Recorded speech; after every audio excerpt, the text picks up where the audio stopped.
Hola y bienvenidos a todos, espero estén todos bien. Hoy vamos a estar hablando de otro caso en este canal, así que sin más introducción, comencemos.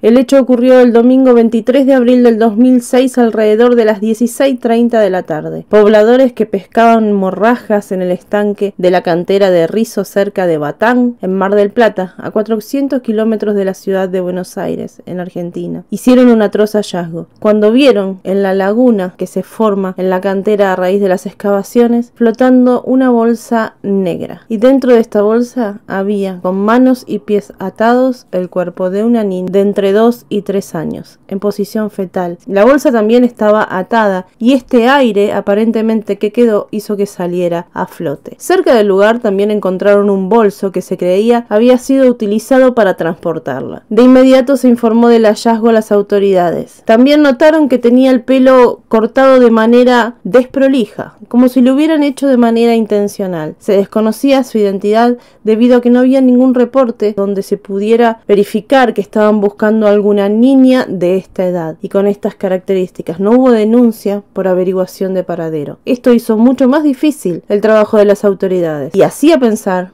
que los responsables podrían estar dentro de su entorno familiar. Se realizaron las primeras pericias y se comprobó que presentaba varios hematomas en su cuerpo y se confirmó que el deceso se produjo por golpes, sobre todo un golpe fuerte y contundente en su cabeza, y que además tenía quemaduras en su cuerpo y habían golpes que eran de larga data. Las quemaduras que presentaba en su cuerpo creyeron que era de cigarrillos. El deceso se comprobó que se había producido tan solo 24 horas antes del hallazgo. Se le realizó el estudio dental y pudieron determinar que tenía aproximadamente unos 3 años de edad. A 4 días del hallazgo, viendo que no llegaban a ninguna posibilidad para encontrarla, creyeron conveniente presentar una foto tal cual la habían encontrado. Un equipo forense especializado acondicionó la cara para que se pudiera fotografiar y la distribuyeron a los medios. No arrojó ningún tipo de resultado, por lo que trataron de efectuar una fotocomposición computarizada para mostrar con una expresión más vital que ayudara a su identificación. De esta manera realizaron un pedido a la población, si alguien la conocía, si alguien la había visto, si alguien sabía dónde vivía. Pedían ayuda y conciencia a los vecinos para identificarla, que cualquier información podría llegar a ser útil. Se realizaron varios operativos debido a estas llamadas, pero ninguna dio ningún tipo de resultado. Hasta el 29 de abril del 2006, tan solo unos días después. Ahí se realizó la detención de los padres de la niña, y llegaron a ellos gracias a una llamada anónima al 911. La persona que llamó al 911 dijo haber escuchado a un comerciante decir que él reconocía a la niña que estaban buscando. Pero ese comerciante no llamó a las autoridades,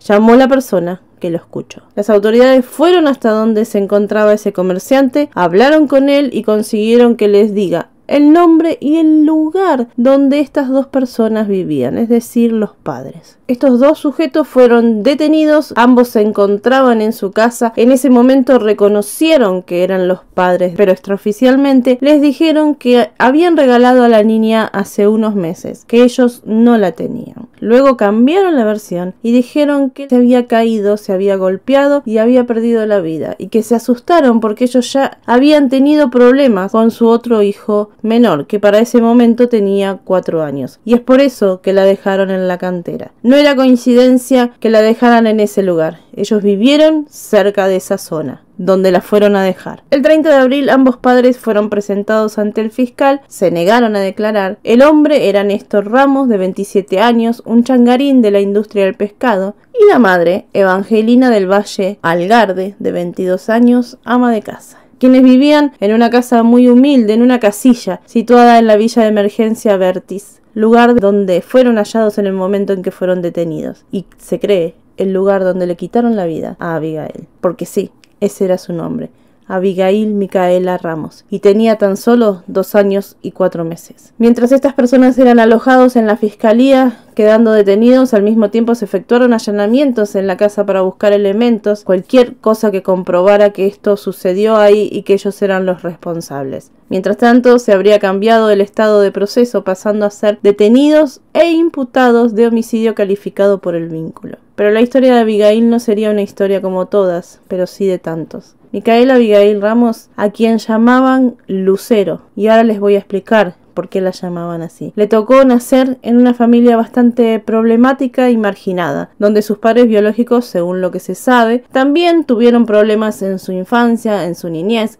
El padre era una persona violenta, muy agresivo. Su madre, según dice, tenía 21 hermanos, que había sido traumática su infancia. Habían sido violentados en sus vidas, ya sea por carencias, por violencia, por falta de educación o falta de amor. Los convirtió en personas lamentablemente sin sentimientos. Pero, sin embargo, todo esto no justifica para nada lo que hicieron. En el 2001 la madre de Evangelina había denunciado a su propia hija porque su pareja maltrataba a su hijo pequeño, de 1 año nada más, el hermano mayor de Lucero o de Abigail. Para el momento en que sucedieron los hechos, este pequeño ya tenía 4 años, pero cuando la abuela lo denunció tenía apenas 1. Lamentablemente, la madre de Evangelina falleció, por lo que su denuncia no prosperó, pero la jueza de menores sí detectó situaciones de abandono y además dispuso controles ambientales periódicos en este hogar que formaban estos dos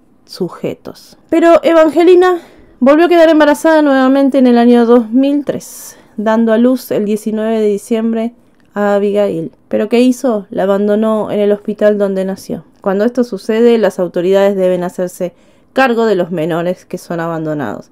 En este caso, fue enviada a un hogar llamado Hogares de Belén. Ahí es donde grupos de familias cristianas se hacen cargo de los niños de manera temporal, y ahí fue donde le pusieron a ella el nombre Lucero. Estas familias están preparadas y son orientadas para que el momento en que deban desprenderse de los niños lo hagan sin ningún tipo de problema. Esto es para evitar quizás encariñarse demasiado que no puedan dejarlo. Esto fue lo que pasó con Abigail. Fue entregada a una primera familia sustituta. La llamaremos la familia 1. Pero esta familia quiso quedarse con ella. Se presentó en el juzgado, pidieron la guarda, pero les fue negada porque les dijeron que había una larga lista de esperas de padres esperando poder adoptar. Para este momento Abigail ya estaba con una segunda familia de apellido González. Pero los padres biológicos se presentaron en el juzgado para pedir la guarda. ¿Pero por qué? Porque la familia 1, que tuvo a la niña en su momento, aquella que quiso quedarse con ella y que el juzgado se la negó, seguía queriendo quedarse con ella, pero ya, lamentablemente, de una manera ilegal. Es decir, esta familia le pagó el abogado a los padres biológicos para que recuperaran a la niña. Pero el acuerdo sería luego que cuando ellos la recuperaran, debían entregársela y la familia 1 les daría dinero a cambio. Increíblemente los padres recuperaron a Abigail, pero la madre quiso quedarse con ella, por lo que el trato se rompió. Pero ¿cómo logró este abogado que la niña fuera restituida habiendo tantos antecedentes? Es más, si en el 2005 la jueza de menores que atendía la causa dispuso que la niña se quedara internada en el hogar de tránsito, porque las condiciones en las que se encontraba viviendo con los padres no era la adecuada. Dijo que era un hogar inestable, que estaba formado por estos dos seres bastante problemáticos. A esta jueza aparentemente no se la escuchó porque los padres apelaron la resolución de ella y un fallo polémico de la Cámara Civil ordenó restituirle a su hogar a los padres, según su justificación, porque la madre joven y la familia en general necesitó contención económica, social y jurídica y nadie se la proporcionó, por lo que no podemos ahora condenarlos por su conducta evasiva y displicente, ya que se debe comprender el comportamiento. Además, dijeron que los padres quieren hacerse cargo de su hija y que es tiempo de darles una oportunidad a los progenitores, más allá de los errores o conductas reprochables anteriores.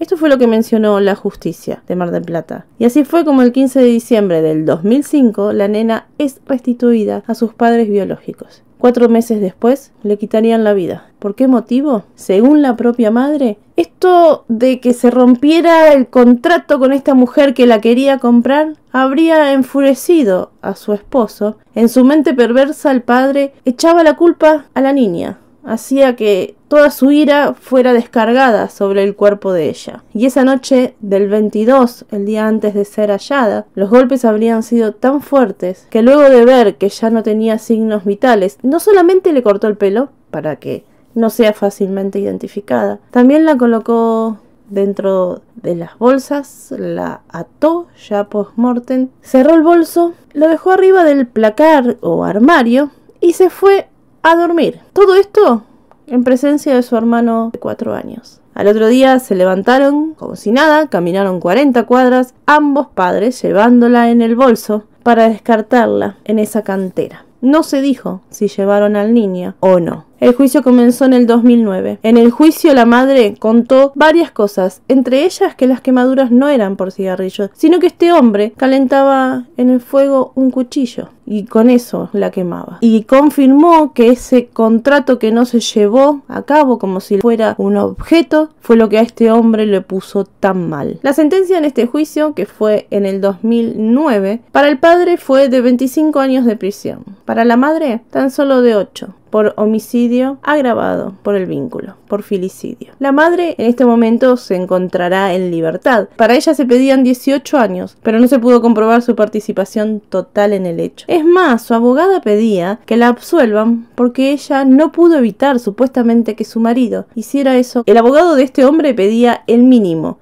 es decir, tan solo 8 años, por considerar la existencia de circunstancias extraordinarias de atenuación. Y enumeró una serie de factores que, pero ¿para qué nombrarlas? Porque dicen que él hizo todo esto por su situación socioeconómica, que la familia tenía un ambiente donde se desarrolló su vida y tuvo muchos conflictos que padeció durante su niñez, y a ella la justificaron diciendo que desde niña sufrió malos tratos físicos y psicológicos, y que luego repitió este modelo cuando formó pareja con el esposo Ramos. Y esto es una de las cosas que a veces no logro comprender cuando justifican este tipo de actos por la infancia que las personas llevaron. Muchos de nosotros hemos pasado malos tratos, hemos pasado problemas económicos, hemos tenido infancias muy difíciles, y les puedo asegurar que muchísimos de nosotros no hacemos eso y amamos a nuestros hijos más que nadie. Por eso yo, al menos en mi posición, no puedo aceptar que justifiquen la pobreza o la falta de educación para cometer estos actos. Como les dije, no había mucha información sobre este caso. Puede también tener que ver que las noticias no sean importantes cuando se tratan de gente humilde, que los niños no interesan cuando son o vienen de familias pobres. Pero hoy le vamos a hacer memoria a esta niña que apenas tiene una sola fotito, que fue traída al mundo simplemente para hacerla sufrir, que fue abandonada desde el minuto en que nació. Y acá es donde me pongo a pensar siempre que los actos más terribles que cometen las mujeres es contra sus propios hijos. Y como este, hay un montón de casos. Bueno, y nada más por el caso de hoy. Espero que les haya sido de interés. Nosotros nos vemos muy pronto en un siguiente video. Muchas gracias a los miembros del canal. Muchas gracias a toda la comunidad por su apoyo. Nos vemos muy pronto. Chao.